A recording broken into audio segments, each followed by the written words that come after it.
Personal notice. Danger's my stock and trade. If the job's too tough for you to handle, you got a job for me, George Valentine.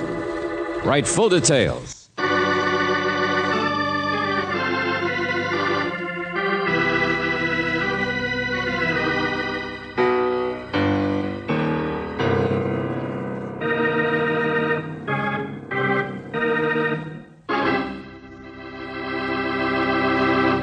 I wonder if you remember the old-time comic who always began with, "Tonight the show's going to be different." And so it is with Let George Do It. Only we've switched it to, "Tonight the Mayhem's going to be different." And I want you to listen closely, as this would be a swell way to discourage your brother-in-law of taking your upper plate for the Ladies' Aid taffy pull. It has its beginning in a cozy little cave on Crescent Lane. You know the type. One of those modest country places with 6 rooms and a polo field. As our story opens, a nervous young filly is writing a letter to George Valentine. For this, she is using a very special pen. It not only writes underwater, it also writes under blood.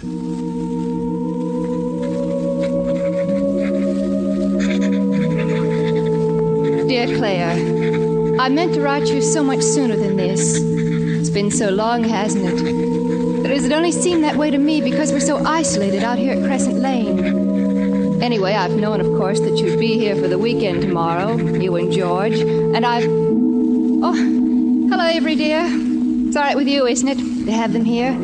I meant to tell you that I'd asked them, but I guess I forgot all about it and... With me, I think it's a terrific idea. But Joe! Who else would wander in to haunt you? You want to know how it is with Avery? You'd better ask him. Well, I thought you were Avery. Why, does he creep up on you, too? Well, I was just writing a letter, and Well, you see, I thought this George, this boyfriend of Claire Brooks, could go fishing this weekend. I mean, Avery loves a chance to show off his own trout lake, and, well, it would take them a couple of days. Hey, this gets better and better. Go on, write your letter. I think it's a wonderful idea. With the squire out of the house for a couple of days. Cecile? Yes, Avery? There's old Thunderhead. See you later, baby. I want my lunch now, Cecile. All right, Avery. I was just writing a letter to... Yes, of course, but I'm in a hurry, dear. But I wanted to tell you this weekend I've invited... I said I'm in a hurry, Cecile. Yes, Avery. What's the matter with you, anyway? Oh, nothing. Was Joe Ames here? Well, yes, but I don't like that man or his money either. He doesn't belong in Crescent Lane. He's not the sort of man... Well, just because he wasn't born here... here... Oh, for heaven's sakes, I want my lunch, I told you. Do I have to call one of the servants, or... All right. I'll be right with you, dear. That's the girl. That's my sister. I have to mail this in a hurry, Claire. But remember, I'm expecting you this weekend without fail. Sincerely, Cecile Lewiston.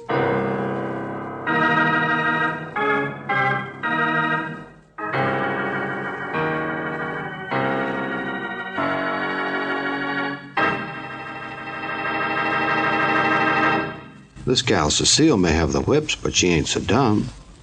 She figures by inviting Brooksy, Valentine's girl Friday, for the weekend, she will still have Joe Ames, her boyfriend, Monday. Wonder how the plan will set with Brother Avery, though. I bet not half so well as the plan my friend here has for you. My friend, I think you'll go far with that kind of talk. Now let's see how far Brooksy and George go when they get that letter from Cecile. Cecile Lewiston? I just don't know her. You don't know her. But then why would she write as though you were an old friend? I don't know. I tell you, I've never even heard of her. Uh-huh. Well, I've heard of an Avery Lewiston up there in Crescent Lane. Big shot among big shots. Sportsman stuff. You, too, can wear trees. I know. Wait a minute. Someplace in the paper here, I read it. What? Yeah. Here it is. Yeah, society section. Where else? Oh, let's see. Prominent Crescent Lane bachelor who will preside at the Hunt Club. That's him, all right. The early George Apley, mustache and all, distinguished looking. Look, George. There she is. Huh? There. Holding the bridle of the horse in the background. Oh, yeah. Miss Cecile Lewiston. Well, she's not very attractive, is she? But she writes as though you were a friend. All right, come on, Angel. Let's find out why.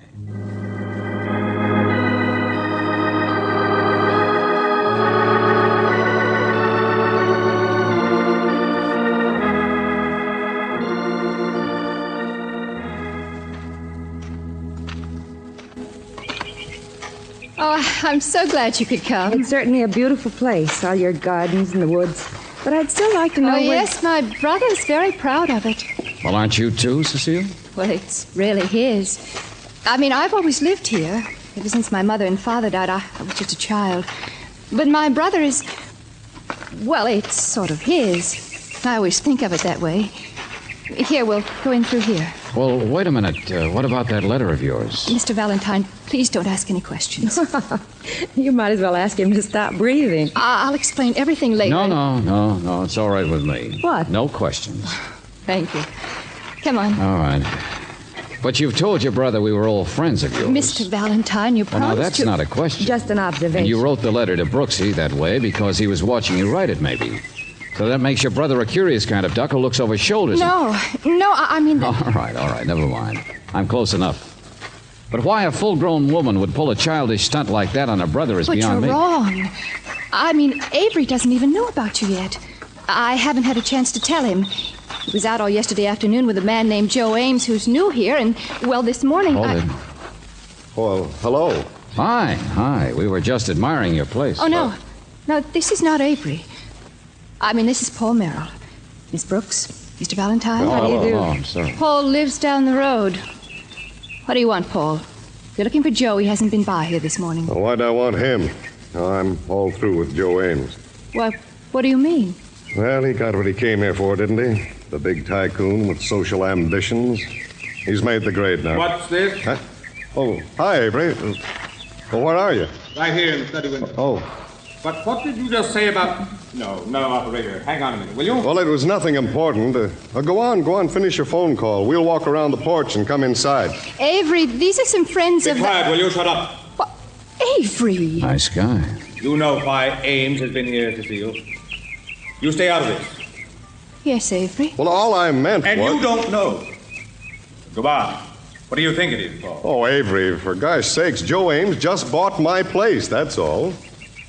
He what? Well, sure. I dropped by. I thought you might be interested. Yeah, now, Joe's made the grade. House in Crescent Lane. He bought up my second mortgage without telling anybody. Sort of had me over a barrel. What else could I do? Oh, I haven't signed any papers yet, but... what's the difference? Who cares? I can't pay the taxes by just growing peaches and... Well, Avery, hey! Well, what the heck's the matter with him? Paul, please leave us alone. Get out of here, will you? Please, Paul, please. Well, sure. Take it easy. What a place. Everybody always upset all the time. Well, I'll see you later. Ames, Paul Merrill, hot tempers, social climbers. What kind of a thing is Mr. this? Valentine, something's wrong with my brother.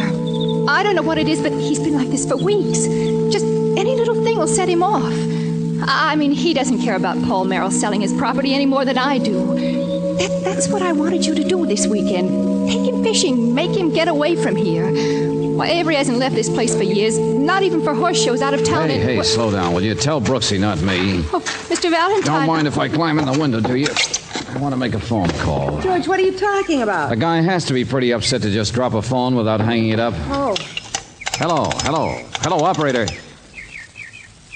Do I still want to talk to police headquarters? No, never mind, thank you. police headquarters.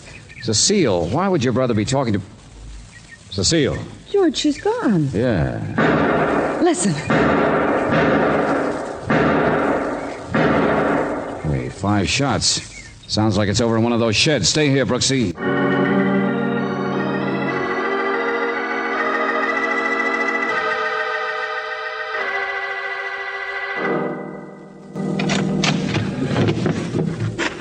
Well, it's you. Hello, Avery. My name's George Valentine. What have you got here? Miniature rifle range? Get out of here. A man gets upset, he can come out and plug away at a sandbag, huh? It's a repair shed. I haven't been here for months, but the door is always open. Yes. There's no lock. What's that? Mr. Valentine, I know who you are. I know why you're here. There's something wrong with me, isn't there? My poor little sister that I've given half my life to. She's so normal, so honest. Hey, take it slow. But she's going to run away from me. Did she tell you that? Did she? There's a man named Ames, you see, and I... What's this? Oh, I know. It's all very confusing. But it's really not. Cecile is stupid. She's not pretty. She's never had a man like that make a play for her. Ames, Joe Ames. Rough and ready, man of ambition. would have to be accepted around here if he married a Lewiston. Only, of course, I'd never allow it, would I? Oh, clear it up, please, Buster. What are you talking A about? moment ago, I got the idea. It hit me like a sledgehammer. Elope. That's what I've been afraid Ames would try. Elope with her, so I couldn't stop it. And that's why you're here, to get me out of the way. Well, it might make a little sense. Your sister certainly hasn't so far. And neither have I. Because now I know I'm wrong, you see. Then move, will you? Stand over there. Ah, Because somebody else has been in this shed. And so has my rifle. Look, slug in the waste box.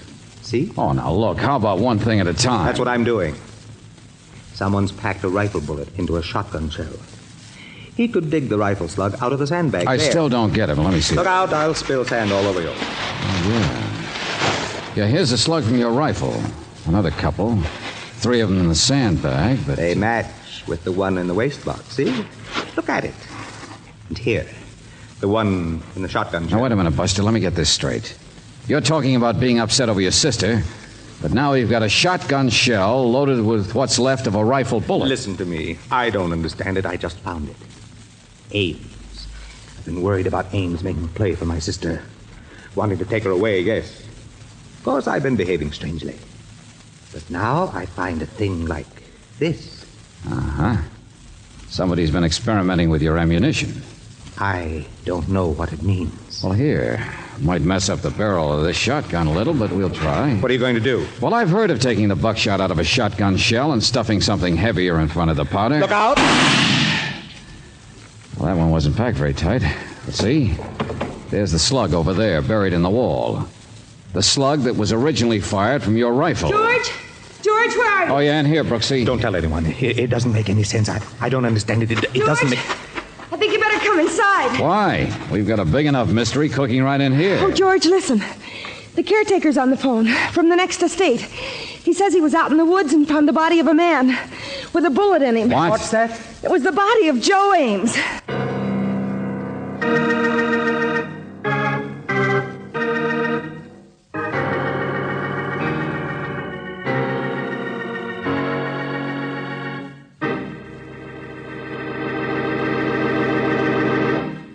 You know, this piece of news is going to come as a big shock to Cecile. Here she was, all ready to marry Ames, and he often elopes with an angel. Poor girl. In her present mental state, she's liable to toss convention to the winds and get on her broom and join him.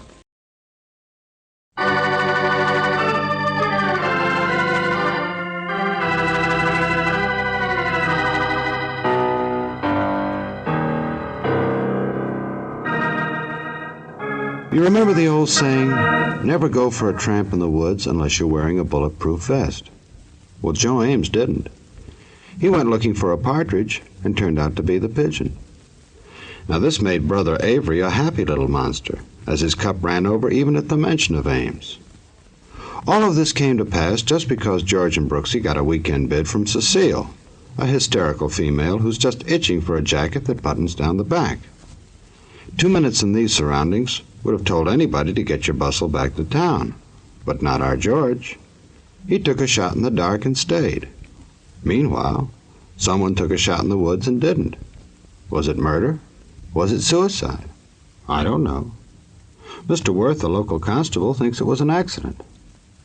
How about you, Brooksy? Avery Lewiston made some sort of a phone call to the police, or was going to earlier. Remember, George? I already asked Mr. Worth about that, Angel. Yeah, Avery's been pestering us, trying to find out all the facts about this Joe Ames. That's about all. Yeah, that's what he told me, too. What do you mean facts about Joe Ames? Well, Ames has made a lot of money back east, you see. I guess Avery hoped somebody would tell him Ames was crooked. But Ames wasn't, huh? Oh, no, of course not.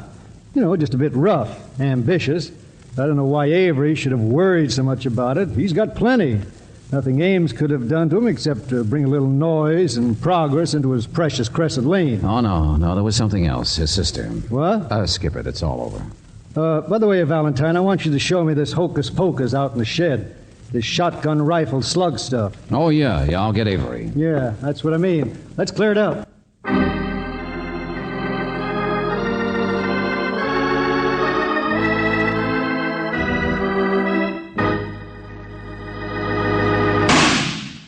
That's it.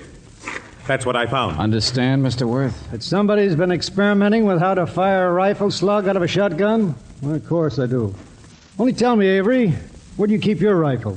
Well, generally in my study inside the house. So your rifle itself couldn't very well be borrowed and then put back without your noticing it. I suppose not. But the slugs fired from it could? I don't understand. I think I do. Go on, Worth. What was it your crew reported to you from town? Where's your rifle now, Avery? Well, I had it out here earlier when Mr. Valentine went... No, it's gone. Yeah, that's right. My boys have it. They ran a ballistics check, Valentine. The bullet that killed Joe Ames was fired from Avery's rifle. Well, I'll see you later. What? Wait a minute. Somebody trying to build you a noose, Avery? Yes. Yes, I'm finally beginning to understand. I thought I was a well-liked person. In fact, for years, I've been sort of an ex officio mayor of Crescent Lane. Take it easy. But now it seems someone would like me to hang. Why? Just because I'm known to express my opinion on Ames? Because I would make an obvious suspect? Easy now. Worth is going to comb the woods for a shotgun. Try and check everyone in the neighborhood that might have been fired. He figures whoever practiced stuffing shells in here is the one who did it. But the slug was from my gun. It had the telltale markings from the barrel of my rifle. So when he finds that everyone disliked Ames, it'll be much easier to put the handcuffs on me. Oh, cut it out, would you please? Why? Don't you understand? How will we ever be able to prove that the bullet that killed Ames had already been fired once by me in here? Sometimes a crime is simpler than it looks. You said everybody hated Ames. But everybody didn't have access to the shed, did they? No. No, that's right.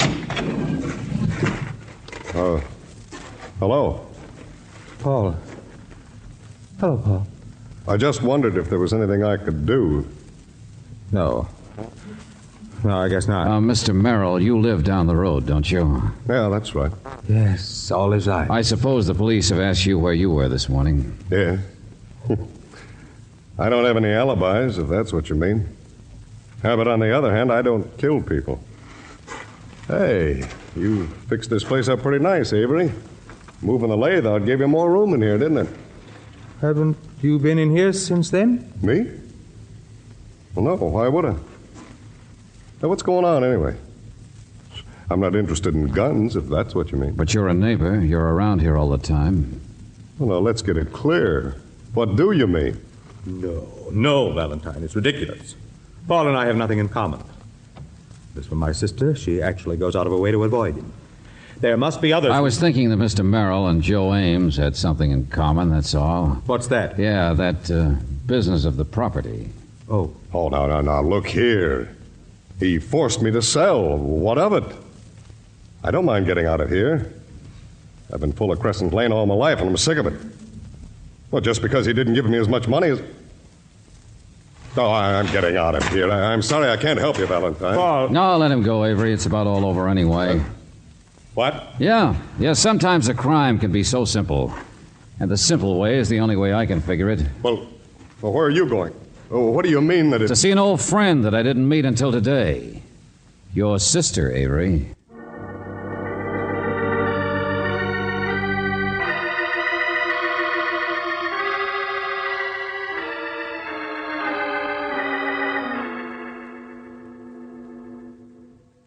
No, Mr. Valentine. Please leave me alone. Please. Now look, you lied to begin with when you wrote us your letter. And if you don't help me now... But Joe Ames was an awful man. Don't you see? Anyone could have done it. An awful man? Ames has been around here for months, hasn't he? He wanted to buy some property. But even more than that, he wanted to marry you. George? Yeah, Brooksy, what'd you find? What have you been doing back there? I was in your room, Cecile. I had to go through the bathroom. The other door was locked. You have no right to... Well, if you won't tell us, we'll find out ourselves. Go ahead, Brooksy.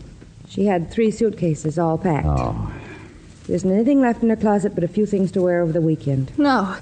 Okay, so you were planning to get out of here. That is why you brought us out here, isn't it? To get your brother out of the way so you could leave. You must be scared to death of Avery. No, I'm not. It's just that... I know. He didn't want you to get married. But I wasn't going to be married. You don't understand. This is your engagement ring, isn't it? I found it in your dressing table. Okay, Cecile, okay. Avery had already guessed it. He told me about it. Now you tell us about it. No, I won't. I can't. You're protecting someone, aren't you? No, I'm not. Someone like yourself. What? Ames was murdered by a bullet from your brother's rifle. Avery? Avery, come in here. Oh, no, never mind him. He couldn't have been the one to try and frame himself, don't you understand? So it's someone else you're protecting. No. Oh, leave me alone. Oh, come on, Cecile, let's go into town. What? Oh, George, she's so upset she's sick. The person she's protecting is Cecile. How many times do I have to say it? George. Well, who else would have access not only to that shed out there, but also to the study where Avery kept his rifle? Mr. Valentine. Oh, come on, sister. You can tell it to Mr. Worth at police headquarters. George, look out. She's... Oh, yeah, I've got her. Well, she just fainted, that's all. What is it? What happened? Oh, nothing. Brooksy, get on the phone. Call Worth. Tell him I'm on my way. All right, George. Then wait here for me. What are you doing with her? Cecile. She fainted, that's all. Never mind, I can get the door. Put her down. Valentine. She'll be taken care of, don't worry. Put her down, I said. I have. There's a doctor in jail. He can take... Get away from her!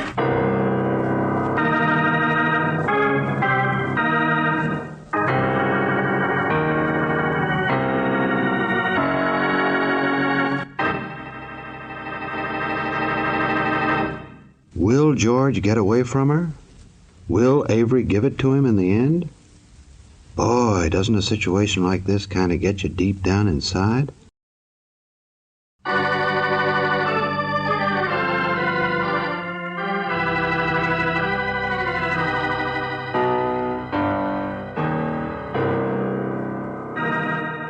Now let's get back and see how George is making out.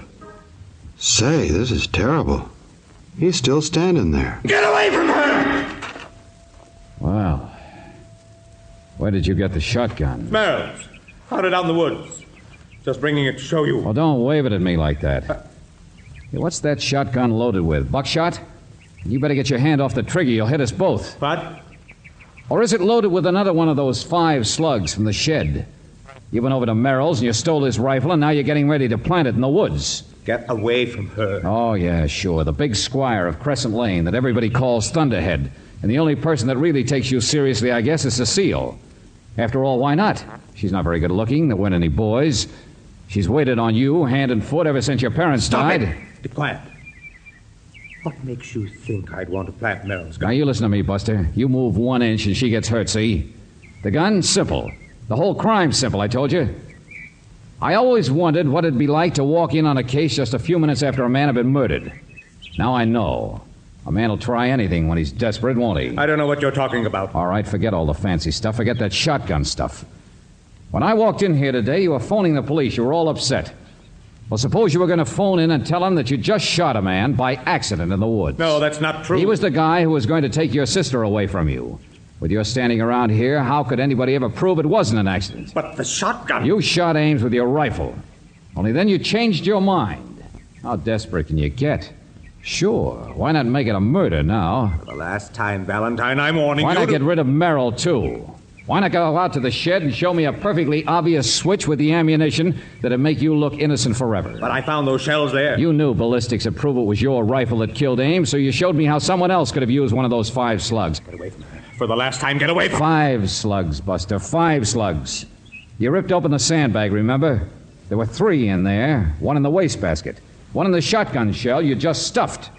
I don't even know what you're talking But about. I heard you fire your rifle 5 times. So why weren't there more slugs? If somebody else was getting them from an earlier shooting out there, he'd have to get them out of the sandbag, wouldn't he? But the bag wasn't ripped open. And when it was, we only found 3. Valentine... 5 slugs, and you fired 5 shots. Now drop that gun.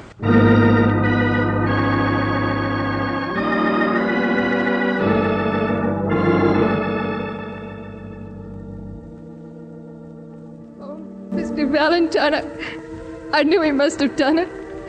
But I couldn't tell you what I knew. I couldn't. All right. Take it easy, Cecile. Your brother's a strange guy. I guess you know that better than anyone else. But you don't need to explain anything. Not even why he suddenly decided to make his simple crime look like a murder. He made quite a mistake, didn't he? Mistake? George, what do you mean? Haven't you figured that out, Angel? Well, come on. I'll tell you on the way out.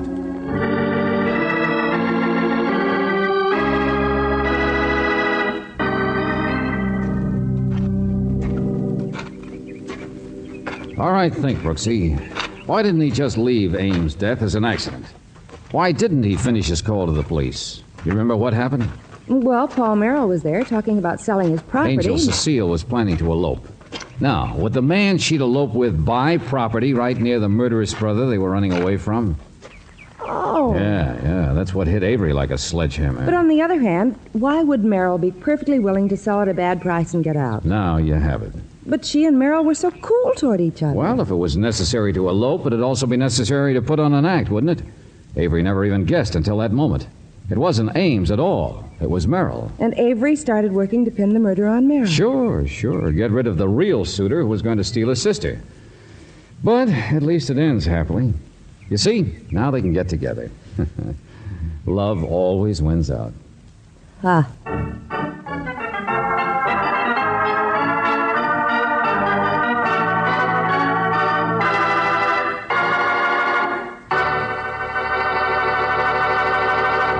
You know, it's amazing to me how Valentine can romp his way through a million clues, then top it off by saying the wrong thing to Brooksy. That poor gal's got enough frustrations for a sorority house. Oh, well, time will tell. And I've got just enough time to tell you that Robert Bailey plays George Valentine with Virginia Gregg as Brooksy.